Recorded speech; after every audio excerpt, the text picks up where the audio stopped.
The metaphor of the closet represents the isolation and loneliness experienced by most people who hide their sexual orientation. There are some who would like to seal those doors up tight, Jesse Helms chief among them. But we cannot permit the venomous lies, the prejudice, and the hatred of the radical right to keep us in these closets, or worse, to push those of us who are out back in.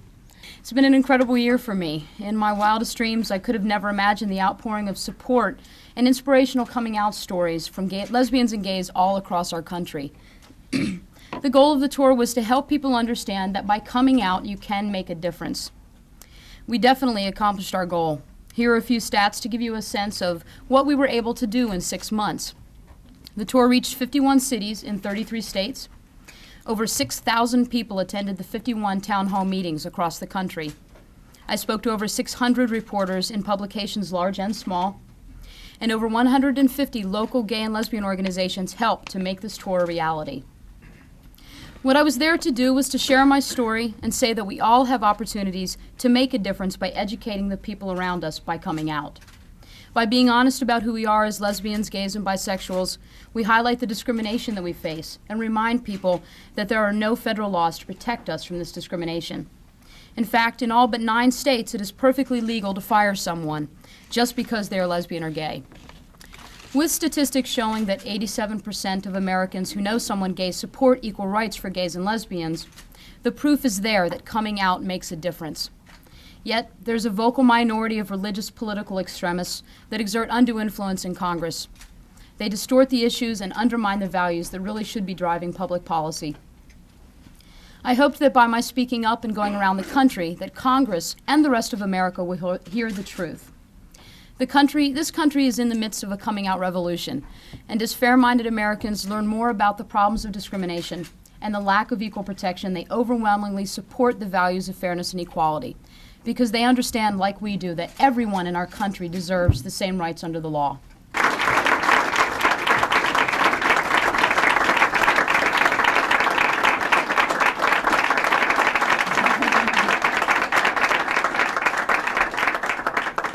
Thank you. It's a pleasure to be here. And Jane was working really hard last night, so I wrote the speech. You take that sentence, I'll take that sentence. I can't read your writing. Oh, okay. Darn. I'd like to just say a couple things. Dan's been a friend for many years now, and I'm really happy to be here for him and with all of you. It has always pained me to see my friends and colleagues go to great lengths to hide their love life. In college, no one seemed to care, and out in regional theater, or even New York, it just never seemed to matter. But here in Hollywood, of all places, it seems that the potential massive publicity that can come with one's career forces many, many people into the closet. But Dan has chosen another path. When interviewed, Dan talks about the aspects of his life that make his work so rich. It is such a pleasure to read about Dan and hear him talk about Richard. But Dan even went a step further and created a show about this part of his life. In Dan's show, The Only Thing Worse You Could Have Told Me, Dan explores the warm and cold complexities of coming out to one's family, to friends who really might or might not understand or even feel betrayed, to love, to feeling ashamed, to feeling proud, and just about everything in between. Dan's not only out, but he's using his remarkable talents for writing and performing, and he's building bridges. And honestly, I'm sad that we must give awards to people for living openly and honestly, as Dan so quintessentially does. But I'm also proud to be here and join you in honoring this very talented and accomplished man, Dan Butler.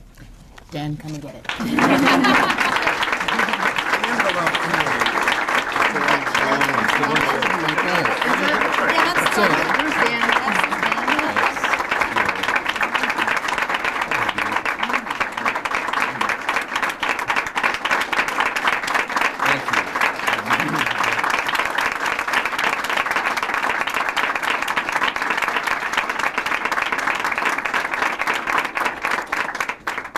Thank you very much. Well, now I'm all choked up, so. Oh, gosh. You know, I've got to begin it. Life is so great right now. It's so wonderful in every aspect. And if I can do anything to help other people feel feel this way. I mean, coming out is just an aspect of it, but I know I was asked to talk about the progression of what the path was, and I think I can give another angle to it that wasn't a big thing for me. I just did it. I know there are a lot of friends of mine that it really pains me hearing about their stories and their angst and their agony. I know a lot about fear and being on this side of fear and then walking through it and all those fears seem to crumble away. I just encourage everyone to take those steps. It really, it turns life into an adventure, and it's exhilarating, and it also puts into balance where my sexuality is. Yes, being gay is an important part of my life, but everyone has to have their own experience of how much weight you give that. It's not the overriding important part of my life. But I think when you do that and you live your life and it's not a big deal to be open and you treat it as that and you just live your life with pride, then all the other arguments lose all the air to them because they want you to be ashamed. If you're not, they don't have any argument. And the only way you can change perception, you can come up with charts and polls, and I love the polls that are in our favor. Yes, and I'm sure, but you know, for me, and that's great, they'll always be there, but for me, it's like that's taking someone else's word for it. All I have is my life experience. That's my reference point, and that's all I have to give, is how I view life through what I do, through who I am, and I want to be judged by how good I am, the content of my character, and not live in a world or help build a world that can't be erased by one word. I encourage my colleagues who are in the closet to come out. I'm against outing, and I think it's everyone's journey to come out.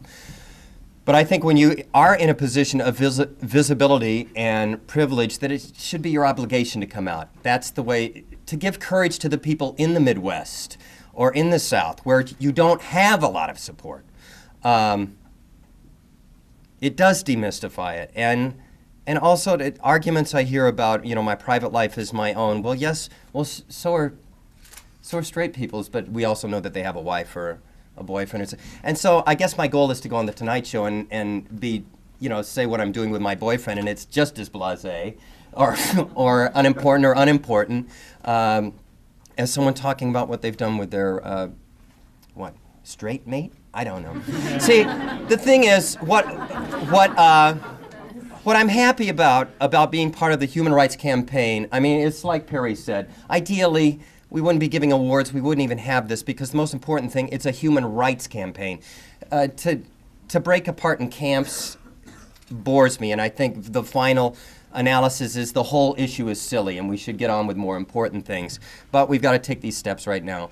And I think if we do give courage and show through our lives that we do get support and we do get love, if not from the places we want it, it comes from places we don't expect.